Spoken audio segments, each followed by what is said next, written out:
Tuhan Yesus Kristus, berjumpa kembali pada hari ini Jumat 28 Agustus 2020 dalam Sapa Malam Gembala di edisi yang ke-113, dan kita sudah menyanyikan Kidung Jemaat 113 dalam kota Raja Daud.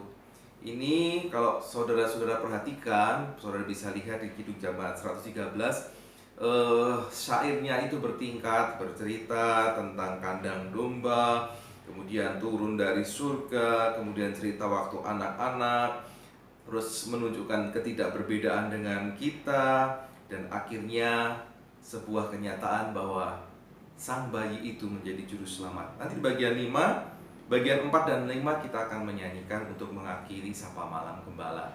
Kita akan melihat gradasi peningkatan keberadaan Tuhan Yesus Kristus itu. Kita bersyukur sampai hari ini Tuhan tetap memelihara kita, dan kita percaya sampai selama-lamanya Tuhan adalah sumber damai sejahtera kita. Karena itu patut bagi kita juga untuk memahami apa yang Tuhan kehendaki dalam kehidupan kita sehari melalui firman Tuhan pula yang sebentar akan kita dengarkan. Mari kita persiapkan diri, kita berdoa. Kami bersyukur ya Tuhan, kasih karunia-Mu yang Engkau limpahkan dan boleh kami rasakan sampai hari ini, baik pribadi, lepas pribadi maupun juga bersama dengan keluarga. Terima kasih ya Tuhan, saat ini kami juga rindu untuk mendengarkan sapaan Tuhan. Berfirmanlah, biarlah Roh Kudus memampukan kami, sehingga firman itu menjadi firman yang hidup. Di dalam Tuhan Yesus Kristus, amin.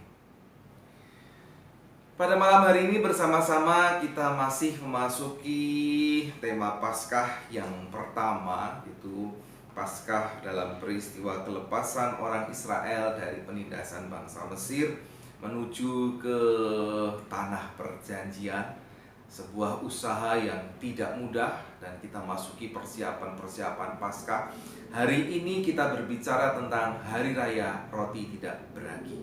Kita membaca Keluaran pasal 12 ayat yang ke-15 sampai dengan ayatnya yang ke-20. Keluaran pasal 12 ayat 15 sampai dengan 20, demikian firman Tuhan.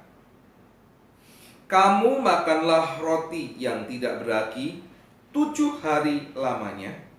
Pada hari pertama pun kamu buanglah segala roti dari segala ragi, maksud saya, dari rumahmu. Sebab setiap orang yang makan sesuatu yang beragi dari hari pertama sampai hari ke-7, orang itu harus dilenyapkan dari antara Israel.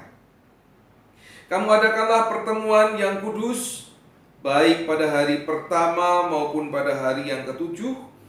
Pada hari-hari itu tidak boleh dilakukan pekerjaan apapun. Hanya apa yang perlu dimakan setiap orang, itu sajalah yang boleh kamu sediakan. Ayat 17. Jadi kamu harus tetap merayakan hari raya makan roti yang tidak beragi, sebab tepat pada hari itu juga aku membawa pasukan-pasukanmu keluar dari tanah Mesir. Maka haruslah kamu rayakan hari ini turun-temurun.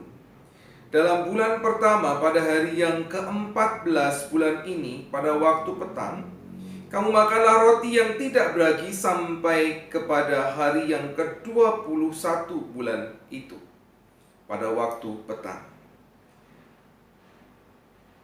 7 hari lamanya tidak boleh ada ragi dalam rumahmu, sebab setiap orang yang makan sesuatu yang beragi, orang itu harus dilenyapkan dari antara jemaah Israel, baik itu orang asing, baik ia orang asli.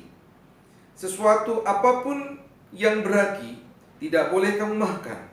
Kamu makanlah roti yang tidak beragi di segala tempat kediamanmu. Demikianlah firman Tuhan. Yang berbahagialah mereka yang setia mendengarkan firman Tuhan dan yang memeliharanya di dalam kehidupan hari lepas hari. Haleluya. Sahabat GKI Gedung Indah yang dikasihi Tuhan Yesus Kristus, dalam ritual perayaan Paskah yang pertama dan kemudian sampai waktu-waktu berikutnya setiap tahun diulangi, ditetapkanlah perayaan roti tidak beragi. Perayaan roti tidak beragi itu dilaksanakan selama beberapa hari. Bagian pertama, selama 7 hari penuh tidak ada menggunakan ragi sama sekali, 7 hari penuh.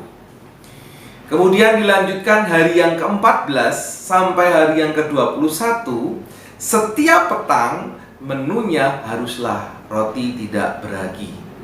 Jadi berarti hari pertama sampai ke-21 itu ya. Cuma ada jedanya. Mungkin itu sebuah kelonggaran ya.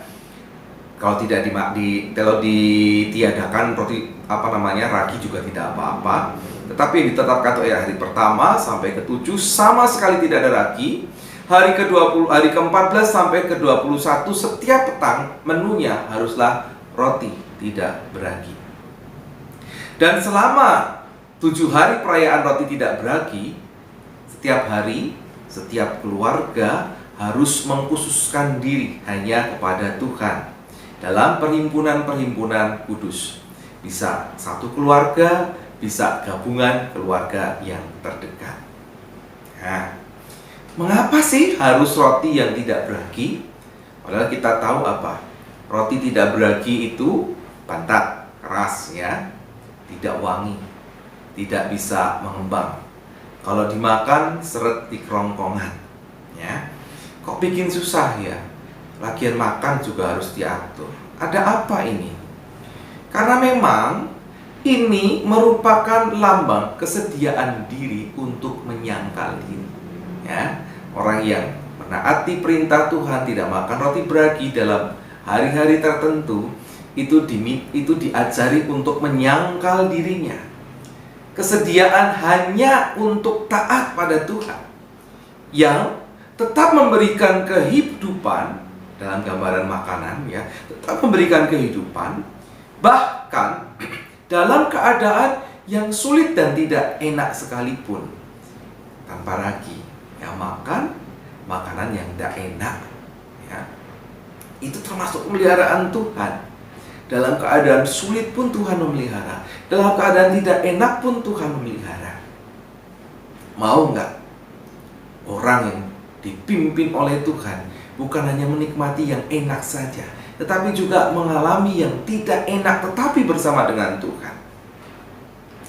Di samping itu, ragi juga melambangkan dosa. Sehingga dengan menghindarkan ragi dalam perayaan itu, umat diingatkan untuk menjauhkan diri dari dosa di dalam kehidupan mereka. Ya, menyangkal diri, hidup bersama dengan Tuhan dalam keadaan enak maupun tidak. Dan yang kedua, kesediaan menghindar atau menjauhkan diri dari dosa. Pelajarannya, sahabat GKI Gendong Indah yang dikasihi Tuhan, tua, muda, anak-anak, marilah kita bersama-sama belajar. Untuk apa? Mensyukuri setiap berkat Tuhan dalam kehidupan kita. Karena baik yang baik maupun yang tidak baik, ketika kita berjalan bersama dengan Tuhan, damai sejahtera itu kita rasakan. Itu yang pertama. Dan yang kedua, marilah bersama-sama kita belajar untuk menjauhkan diri dari dosa, untuk meninggalkan dosa dan menyangkal diri, supaya apa? Semakin berkenan di hadapan Tuhan. Mari kita bersama-sama belajar untuk melakukannya. Tuhan Yesus memberkati. Mari kita berdoa. Kami bersyukur ya Tuhan untuk firman-Mu kali ini yang mengingatkan kami bahwa hidup itu tidak selalu nyaman, tetapi anak Tuhan, umat Tuhan yang setia harus tetap berjalan bersama dengan Tuhan di dalam ketaatan. Hidup di dalam masa enak maupun tidak enak. Kemudian kami juga diajari untuk menyangkal diri, untuk menjauhkan diri dari kehidupan berdosa. Dua hal yang tidak mudah untuk kami lakukan. Biarlah Tuhan menolong kami, sehingga kami semakin berkenan di hadapan-Mu. Kami orang-orang dewasa, juga anak-anak kami. Karena di dalam kehidupan bersama, bersekutu itu, Tuhan rindu untuk hadir. Terima kasih. Di dalam Tuhan Yesus Kristus kami memohon kekuatan. Amin. Mari bersama-sama kita mengakhiri Sapa Malam Gembala pada malam hari ini. Kembali kita menyanyikan Kidung Jemaat 113 dalam Kota Raja Daud. Kita nyanyikan bait yang keempat dan yang kelima.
Janganlah khawatir ketika kita susah.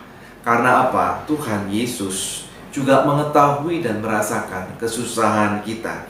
Bahkan sebagai juru selamat, Ia akan memimpin kita masuk surga selamanya. Tetap setia bersama dengan Tuhan Yesus. Sampai besok hari, Tuhan Yesus memberkati saudara-saudaraku. Amin.